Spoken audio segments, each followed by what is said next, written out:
111-700-0000।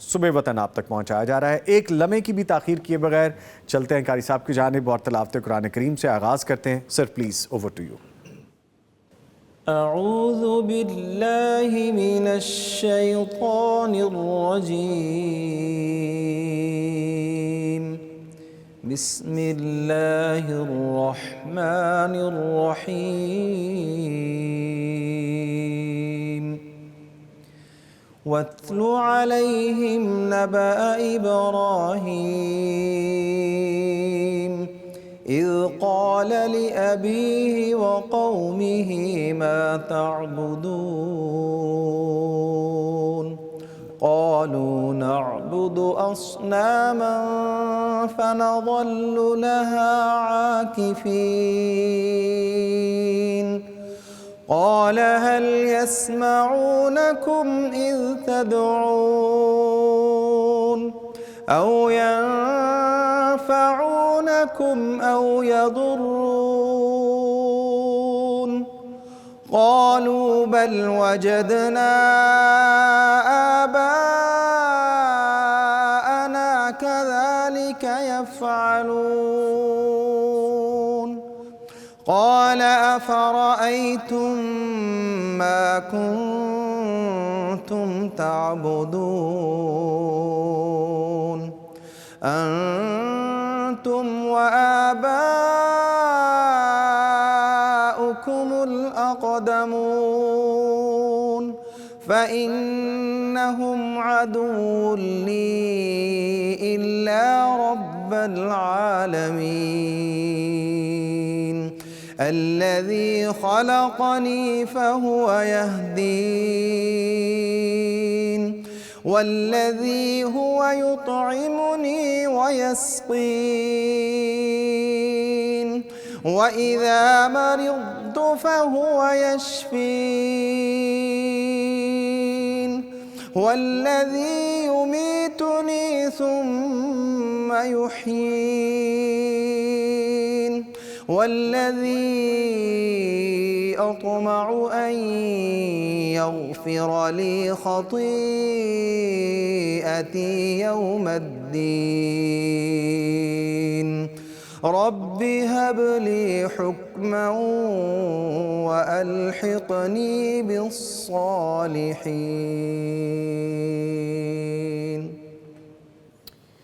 ماشاءاللہ ماشاءاللہ ماشاءاللہ سبحان اللہ، جزاک اللہ قاری صاحب۔ آپ کو پتہ ہے کہ جب آپ تلاوت قرآن کریم کرتے ہیں تو میرا دل کرتا ہے آپ پڑھتے جائیں، میں سنتا جاؤں۔ اتنا خوبصورت آپ کا انداز ہے، اللہ تعالیٰ نے آپ کو خاص طور پہ نوازا ہے اس سے، ماشاءاللہ۔ بہت شکریہ بڑی صاحب، جو تلاوت قرآن کریم کی گئی ہے خلاصہ بیان اللہ کیجیے۔ اکبر۔ بسم اللہ الرحمن الرحیم الحمدللہ رب العالمین والصلاة والسلام علی اشرف الانبیاء والمرسلین اما بعد۔ نظامی بھائی، قاری صاحب نے جو آیات خوبصورت آواز میں پڑھی، وہ آیات بھی بہت خوبصورت ہیں، بہت شاندار ہیں۔ اس میں اللہ کے خلیل ابراہیم علیہ السلام کا تذکرہ ہے۔ ابراہیم علیہ السلام اپنی قوم کو سمجھاتے ہوئے کہتے ہیں کہ بھلے مانسو، یہ بت جو تم نے خود تراشے ہیں، خود بنائے ہیں، نہ یہ سنتے ہیں نہ یہ بولتے ہیں، اور پھر تم ان سے اپنی حاجتیں مانگتے ہو، کچھ عقل سے کام لے لو۔ جی، تو یہ کہتے ہیں انہوں کا جواب کچھ نہیں ہے، جواب صرف یہ ہے کہ ہم نے اپنے باپ دادا کو دیکھا ہے ایسے ہی کرتے ہوئے، تو ہم تو ایسے ہی کریں گے۔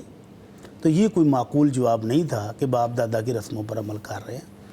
تو ابراہیم علیہ السلام نے سمجھایا کہ اس اللہ کی طرف آ جاؤ جس نے مجھے بھی اور تمہیں بھی پیدا کیا ہے، جو ہمیں راہ راست دیتا ہے، جب ہم بیمار ہوں تو ہمیں شفا دیتا ہے، ہماری زندگی اور موت اس کے ہاتھ میں ہے، تو اسی کی طرف ہم نے لوٹ کے بھی جانا ہے، تو پھر اسی کی بات کر لو، اسی کی طرف آ جاؤ۔ اور آخر میں اللہ سے دعا بھی کی ہے کہ اللہ مجھے بھی ملک دے دے، بادشاہ دے دے، اقتدار دے دے، کوئی غلبہ دے دے، تاکہ میں بھی تیری عبادت اچھے طریقے سے کر سکوں۔ تو اللہ تعالیٰ سے ایک تو ابراہیم علیہ السلام نے اس میں یہ سکھایا کہ اللہ کی توحید پر آ جاؤ، اور دوسرا اپنی دنیا کے تمام معاملات میں اپنے رب کی طرف رجوع کرو، جو بھی مانگنا ہے اپنے رب سے مانگو۔ تو اللہ تعالیٰ ہمیں بھی اپنے ہی در سے فقیر بنا لے آمین، اور اپنے آمین۔ سے ہی مانگنے کی توفیق عطا فرمائے۔ آمین آمین۔ قرآن کریم میں سب کچھ تو ہے، اللہ ہم اکبر، تھوڑی جستجو تو کریں، سبحان ہم اللہ، سیکھنے کی کوشش تو کریں، ہم جاننے کی کوشش تو کریں، سب کچھ اس میں موجود سب ہے۔ کچھ مل جاتا ہے ماشاء اور ایک آپ سے گزارش اور بھی کرنی ہوتی ہے پیر اور جمعرات کے روزے کے حوالے سے بڑی صاحب، کہ اس کی بھی ہمیں باقاعدہ کوشش کرنی چاہیے کہ ہمارے نبی، پیارے نبی صلی اللہ علیہ وسلم کی یہ سنت مبارکہ ہے، تو کوشش کرتے رہیں۔ ٹھیک ہے سر، سوالات کی جانب بڑھتے ہیں یا آج کا وظیفہ پہلے جان لیں؟ پلیز فرمائیے گا۔ آج آپ نے قرض سے بات شروع کی تھی جی تو قرض کی بات ہی کر لیتے ہیں۔ پلیز فرمائیے۔ نبی رحمت صلی اللہ علیہ وسلم قرض سے بہت زیادہ پناہ مانگا کرتے تھے، اگرچہ بوقت ضرورت قرض لینا بھی جائز ہے جی اور دینے کی بھی بڑی فضیلت ہے، لیکن اس کے باوجود ام المومن عائشہ رضی اللہ تعالی عنہا فرماتی ہیں کہ میں نے پوچھا اللہ کے نبی آپ قرض سے اتنی زیادہ پناہ مانگتے ہیں؟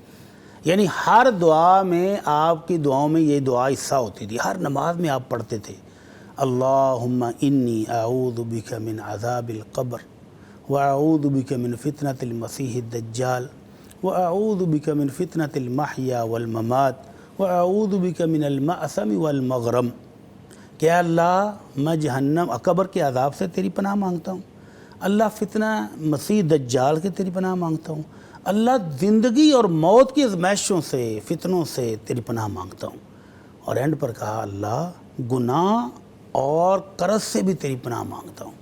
تو اماں جی عائشہ نے پوچھا اللہ کے رسول آپ اتنی زیادہ قرض سے پناہ کیوں مانگتے ہیں؟ یہ اماں جی عائشہ نے پوچھا یا کسی اور شخص نے پوچھا؟ تو آپ نے جواب کیا دیا، ان الرجل اذا غرم، جب بندہ مقروض ہو جاتا ہے تو پھر حدث فکذب، بات کرتا ہے تو جھوٹ بولتا ہے، ووعد فاخلف، وعدہ کرتا ہے تو وعدہ خلافیاں کرتا ہے، یعنی ٹرخانے کے لیے، لوگوں کو آئندہ وقت لینے کے لیے کبھی ان کو گیڑے کراتا ہے، کبھی ان کو بات الجھاتا ہے، کبھی جھوٹے وعدے کرتا ہے، تو یہ مزید پریشانیوں کا باعث بنتا ہے۔ تو اس لیے فرمایا قرض سے اللہ کی پناہ مانگیں۔ لیکن ایک خوبصورت واقعہ میں نے صحیح بخاری میں پڑھا قرض کا، اگر قرض ہو جائے زیادہ، ہو بھی جاتا ہے، بعض دفعہ مالی معاملات میں نقصان ہوا تو قرض چڑھ گیا، اب وہ اتارنا کیسے ہے؟ وہ اپنے عرش والے اللہ کے ساتھ رابطہ کر لیں تو اتر جاتا ہے۔ کتنا قرض؟ آج سے 30-40 سال پہلے تک لاکھ ایک اماؤنٹ ہوتی تھی، کروڑ تو شاید کسی نے سنا ہو، تو اگر 1400 سال پیچھے جائیں تو پھر وہاں کروڑ کی بات ہو رہی ہو تو عجیب لگے گا کہ نہیں؟ جی یقین، بہت عجیب لگے گا۔ تو حضرت زبیر رضی اللہ تعالیٰ عنہ عشرہ مبشرہ میں سے ایک بہت بڑے صحابی ہیں، نبی علیہ السلام کے پھپھوزاد بھائی بھی ہیں رضی اللہ تعالیٰ عنہ، وہ ایک جنگ میں اپنے بیٹے عبداللہ سے کہتے ہیں عبداللہ مجھے لگتا ہے کہ آج مجھے شہادت مل ہی جانی ہے، جی تو بیٹا میرا قرض ہے وہ ادا کرنا۔ وہ قرض کس بات کا تھا؟ لوگ مانتے رکھواتے تھے، وہ کہتے تھے کہ بھائی امانت کی حفاظت کرنا مشکل کام ہے، تو آپ مجھے بطور قرض دے دو، جب آپ کو واپسی کا ارادہ ہو لے لو۔ تو اس طرح سے وہ قرض لے رہے تھے لوگوں سے اور اللہ کی راہ میں تقسیم کرتے، خرچ کرتے، تو وہ قرض چڑھ گیا۔ تو والد کی نصیحت کے مطابق وہ ایسا ہی ہوا، اسی روز والد صاحب اللہ کو پیارے ہو گئے، شہید ہو گئے۔ تو بیٹے کو نصیحت تھی کہ بیٹا سب سے پہلے میری جو وراثت ہے نا تقسیم نہیں کرنی، جائیداد کا اماؤنٹ لگا کے تو قرض اتارنا۔ تو کہتے ہیں میں نے جب وہ قرض کا حساب لگایا تو میرے تو طوطے اڑ گئے کہ اتنا قرض۔ تو حضرت حکیم بن حزام رضی اللہ عنہ چچا جان ہیں، بزرگ ہیں، وہ آئے بیٹا آپ کے ابا جی لوگوں کی مانتے رکھتے تھے تو وہ قرض کافی ہوگا، کتنا ہے؟ تو کہتے ہیں میں نے اصل رقم چھپا لی، اصل رقم نہیں بتائی کہ چاچا جی بھی ہمیں پریشان ہوں گے۔ میں نے کہا چچا جان 1 لاکھ درہم ہے اس وقت میں، اس وقت میں، اچھا حالانکہ 1 لاکھ تھا نہیں، 22 لاکھ تھا، 22 لاکھ تھا اس وقت، 22 لاکھ درہم تھا۔ تو چاچا جان کہتے ہیں پتر مینوں نہیں لگتا کہ تہاڈے ابے دی پراپرٹی یہ سارا قرض اتارے گی، تو بیٹا اگر کوئی ضرورت پڑے تو میرے سے بھی لے لینا۔ تو انہوں نے کہا ابا جی ٹھیک ہے، چاچا جی ٹھیک ہے۔ لیکن کہتے ہیں کہ مجھے ابا جی نے ایک وصیت اور بھی کی تھی، وہ بڑی شاندار ہے کہ بیٹا قرض اتارتے وقت کہیں مشکل آئے تو میرے مولا سے رابطہ کر لینا۔ سبحان اللہ، سبحان تو میں نے پوچھا ابا جی آپ کے مولا کون ہے؟ تو عرش کی طرف اشارہ کیا، وہ ہے میرا مولا۔ سبحان اللہ۔ تو وہ کہتے ہیں کہ میں نے واقعی وہ اپنی پراپرٹی ابا جی کا حساب لگایا نا تو اس کے قرضہ اترنے والا نہیں تھا، لیکن پھر میں نے جب پراپرٹی کو بیچنی شروع کی نا کہ چلو رقم کٹھی ہو تو ادائیگیاں کریں، تو جب پراپرٹی بیچنے لگتا تو میں اللہ سے دعا کرتا یا مولا زبیر اقض عنہ دینہ، اے زبیر کے مولا اس کا قرض اتار دے. تو کہتے وہ میری پراپرٹی اتنے اچھے پیسوں میں بکتی کہ میرا قرض اترا تو میرے پاس آپ اندازہ لگائیں کتنے پیسے ہوں گے. 5 کروڑ روپیہ بنا. وہ جس پراپرٹی کو حضرت حکیم کہہ رہے تھے کہ 1 لاکھ بھی پورا نہیں ہونے والا، وہی پراپرٹی زبیر کے مولا کے فضل سے 5 کروڑ میں بکی. سبحان اللہ. تو وہ کہتے ہیں کہ میں نے 4 سال تک حج کے موقع پر اعلان بھی کیا کہ جس نے میرے والد سے کوئی پیسے لینے تھے وہ لے لے. تو پھر میں نے 4 سال کے بعد جب وہ تقسیم کیا تو حضرت زبیر کی 4 بیویاں تھیں، 12 لاکھ ایک بیوی کو بھی آیا. جو بچ گیا اس میں سے 12 لاکھ بیویوں کو بھی آیا اور پھر بیٹے اور بیٹیوں میں بھی جائیداد تقسیم ہوئی. سبحان اللہ. تو ہمیں بھی اس مولا کے ساتھ رابطہ رکھنا چاہیے. بے شک وہ قادر ہے ہر چیز وہ پہ. شہنشاہ ہے، وہ شہنشاہ ہے. بے شک وہی تو شہنشاہ ہے. ہاں جی بے شک. وہی تو ہے. وہی تو شہنشاہ. ٹھیک ہے، آج کے پہلے کالر ہیں جی، ان کو شامل کرتے ہیں پروگرام میں. السلام علیکم. وعلیکم السلام. محمد رضوان بہاول نگر سے، کیسے ہیں آپ؟ جی ٹھیک ہے الحمدللہ. آپ سنائیں ذرا کیسے ہیں؟ میں ٹھیک ہوں، آپ کو یاد کر رہا تھا. چلیں بتائیں کیا سوال ہے آج آپ کا؟ جی سوال تو یہ ہے کہ ہمارے ادھر نا عورتیں کام کاج کے لیے پھر ہاتھ بٹانا پڑتا ہے، اور جب کھیتوں میں مرد کام کرتے ہیں جی جی. تو اس لیے یہ پوچھنا ہے کہ عورتیں کھیتوں میں کام کر سکتی ہیں اور کیسے کر سکتی ہیں، اور بیوہ عورتیں کیسے جائیں کھیتوں میں کام کاج؟ ادھر ہمارے گاؤں میں پھر کام کاج کرنا پڑتا ہے، ہاتھ بٹانا پڑتے ہیں. چلیں جیتے رہیں، خوش رہیں، اپنا خیال رکھیں. میں آپ کے سوال کا جواب لیتا ہوں. یہ جو ہمیں تھوڑی سی تکلیف آ رہی ہے موسم کی خرابی کی وجہ سے، لائن میں ڈسٹورشن ہے تو آواز کچھ ہم تک مشکل سے پہنچ رہی ہے. بہرحال اینی وے جواب دیتے ہیں سر، فرمائیے گا. جی ہاں بالکل. گھر کی خواتین اگر کھیتوں میں اپنے گھر کے افراد کے ساتھ مل کر کام کرتی ہیں تو کوئی حرج نہیں. جی. اللہ کے رسول صلی اللہ علیہ وسلم کے دور میں ایک صحابی جنگ میں شہید ہو گئے، تو ان کی بیوہ جو ہیں وہ عدت کے دوران ہی صبح کے ٹائم ٹوکری اٹھائی ہوئی ہے، کسی پکڑی ہوئی ہے اور کھیتوں کو جا رہی ہیں. تو ان کے چچا نے ان کو ڈانٹا، تم عدت میں جا رہی ہو، چلو بھاگو گھر میں چلو. تو وہ اپنی چادر لپیٹ کر اللہ کے نبی صلی اللہ علیہ وسلم کی خدمت میں پہنچ گئیں. اللہ کے نبی میرا خامد شہید ہو گیا ہے اور ہماری فصل تیار ہے کھجور کی، سال کی وہ آمدن ہے، اسی سے ہمارا گزارا ہونا ہے، گھر میں کام کرنے والے بچے چھوٹے ہیں تو میں نہ جاؤں؟ آپ نے فرمایا بالکل جاؤ، کام کاج کرو، اس آمدن سے اللہ کی راہ میں صدقہ خیرات بھی کرو اور اپنے گھر کا خرچہ بھی چلاؤ.